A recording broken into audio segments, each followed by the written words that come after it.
আসসালামু আলাইকুম, আমি মোহাম্মদ নাদিমুল হক অ্যান্সাফ থেকে আপনাদেরকে সকলকে স্বাগতম জানাচ্ছি। ভিউয়ার্স, আজ আমরা দেখব মাইক্রোটিক রাউটারে কিভাবে অ্যাডমিন এবং স্ট্যান্ডার্ড ইউজার তৈরি করা যায়। তো ভিউয়ার্স, কথা না বাড়িয়ে চলুন দেখা যাক। ভিউয়ার্স, অ্যাট ফার্স্ট আমরা উইনবক্সের মাধ্যমে মাইক্রোটিকে লগ ইন করবো।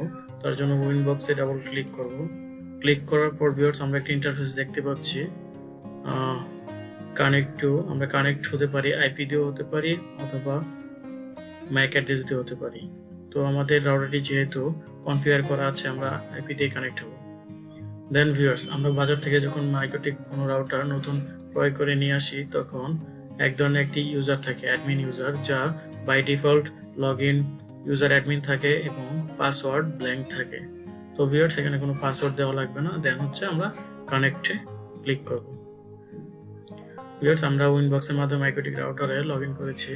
ভিউয়ার্স, যেহেতু আমি নতুন মাইক্রোটিকটি কিনেছি, সো আমার এখানে কোনো পাসওয়ার্ড নেই। তো অ্যাট ফার্স্ট আমি পাসওয়ার্ড দিব। পাসওয়ার্ড দেওয়ার জন্য আমি এখান থেকে সিস্টেমে ক্লিক করব। সিস্টেমে ক্লিক করার পর এখানে পাসওয়ার্ড অপশনটি আছে, পাসওয়ার্ডে ক্লিক করব। দেন ভিউয়ার্স, এখানে একটি ইন্টারফেস আছে, দেখা যাচ্ছে চেঞ্জ একটি ইন্টারফেস। তো ভিউয়ার্স, এখানে ওল্ড পাসওয়ার্ড দেখাচ্ছে, কিন্তু আমরা নতুন মাইক্রোটিক ক্রয় করায় বাই ডিফল্ট কোনো পাসওয়ার্ড ছিল না, তাই আমরা এখানে কোনো পাসওয়ার্ড দিব না। নিউ পাসওয়ার্ড এখানে স্থাপন করব। তো নিউ পাসওয়ার্ডে ট্যাবে ক্লিক করব। দেন আমরা একটি পাসওয়ার্ড দিব। এখান থেকে পাসওয়ার্ড দিব, একই পাসওয়ার্ড। দেন আমরা চেঞ্জে ক্লিক করব। তো ভিউয়ার্স, অলরেডি আমার মাইক্রোটিকটি মধ্যে অ্যাডমিন ইউজারে কোনো পাসওয়ার্ড ছিল না, তো পাসওয়ার্ড দেওয়া হয়ে গেছে। ভিউয়ার্স, আমরা যদি আবার পুনরায় ক্লোজ করে দেই ইনবক্সটি এবং দেন আবার লগ ইন করতে চাই, তো ভিউয়ার্স এখন কিন্তু পাসওয়ার্ড রয়েছে। এখন উইদাউট পাসওয়ার্ডে যদি আমি লগ ইন করার জন্য কানেক্ট দিই, আমি কিন্তু কানেক্ট হতে পারবো না, লগ ইন করতে পারবো না। তো ভিউয়ার্স, সেজন্য আমাকে এখানে পাসওয়ার্ড দিতে হবে। দেন হচ্ছে আমরা লগ ইন করতে পারবো। দেন আমরা পাসওয়ার্ড দেওয়ার পর কানেক্টে ক্লিক করলে আমরা সহজে মাইক্রোটিকে ঢুকে যাব। তো ভিউয়ার্স, মাইক্রোটিকে সাধারণত অ্যাডমিন এবং স্ট্যান্ডার্ড ইউজার তৈরি করা হয়। তো অলরেডি আমরা অ্যাডমিনে ইউজারের মধ্যে পাসওয়ার্ড ক্রিয়েট করেছি। দেন হচ্ছে মাইক্রোটিকে আরো দুই ধরনের ইউজার ক্রিয়েট করা যায়, রিড ইউজার এবং রাইট ইউজার। রিড ইউজারে সাধারণত শুধুমাত্র রিড পারমিশন দেওয়া হয়, আর রাইট ইউজারে রিডের পাশাপাশি সে রাইটও করতে পারবে, কিন্তু সে কোনো কিছু ফাইল ব্যাকআপ তৈরি করতে পারবে না। তো ভিউয়ার্স, আমরা স্ট্যান্ডার্ড ইউজার তৈরি করার জন্য এখান থেকে সিস্টেমে যাব। সিস্টেমে যাওয়ার পর নিচে ইউজারে ক্লিক করব। ক্লিক করার পর ভিউয়ার্স, এখানে দেখুন, এখানে আমাদের একটি ইউজার রয়েছে অ্যাডমিন বাই ডিফল্ট। তো আমরা এই ইউজার থেকে এই অ্যাড আইকনে ক্লিক করব। ক্লিক করার পর নিউ ইউজার একটা ইন্টারফেস আসবে। তো আমরা এখান থেকে নতুন একটি ইউজারের নাম দিতে পারি। সাপোজ আমরা সাপোর্ট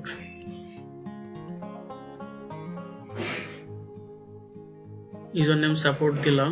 অ্যান্ড এখান থেকে আমরা গ্রুপ থেকে পারমিশন দিয়ে দিতে পারি যে সে কোন ধরনের পারমিশন পাবে, ফুল পারমিশন, রিড পারমিশন আর রাইট পারমিশন। আমরা যেখান থেকে ফুল পারমিশন দেই তাহলে সে সবকিছু করতে পারবে অ্যাডমিন ইউজারের মতো, আর যদি এখান থেকে রিড পারমিশন দেই তাহলে সে শুধুমাত্র রিড করতে পারবে। তো ভিউয়ার্স, আমরা এখান থেকে রিড পারমিশন দিয়ে দিচ্ছি, আর এখানে আমরা একটা পাসওয়ার্ড দিয়ে দিচ্ছি যে পাসওয়ার্ডের মাধ্যমে সে লগ ইন করবে। Then again confirm password. Then viewers, আমরা অ্যাপ্লাই ওকে। তো ভিউয়ার্স, এটা হচ্ছে সাপোর্ট। আমি ক্লিক করে আমরা এখানে আবার একটা নতুন একটি ইউজার তৈরি করতে পারি। সাপোর্ট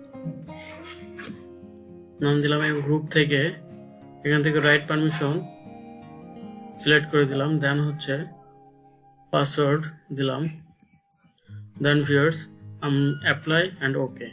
ভিউয়ার্স, এখানে তিন ধরনের আমরা ইউজার দেখতে পাচ্ছি। একটি হচ্ছে নক, যার পারমিশন আছে রাইট পারমিশন, আর সাপোর্ট একটি ইউজার আছে যার রিড পারমিশন, এবং অ্যাডমিন একটি ইউজার আছে যার ফুল পারমিশন রয়েছে, সে সবকিছু করতে পারবে। তো ভিউয়ার্স, আমরা যদি এখান থেকে এটা কেটে দিয়ে আবার পুনরায় লগ ইন করতে চাই, এটা হচ্ছে অ্যাডমিন দিয়ে লগ ইন করা হবে। আমরা যদি এখান থেকে যে সাপোর্ট একটা টিম করেছিলাম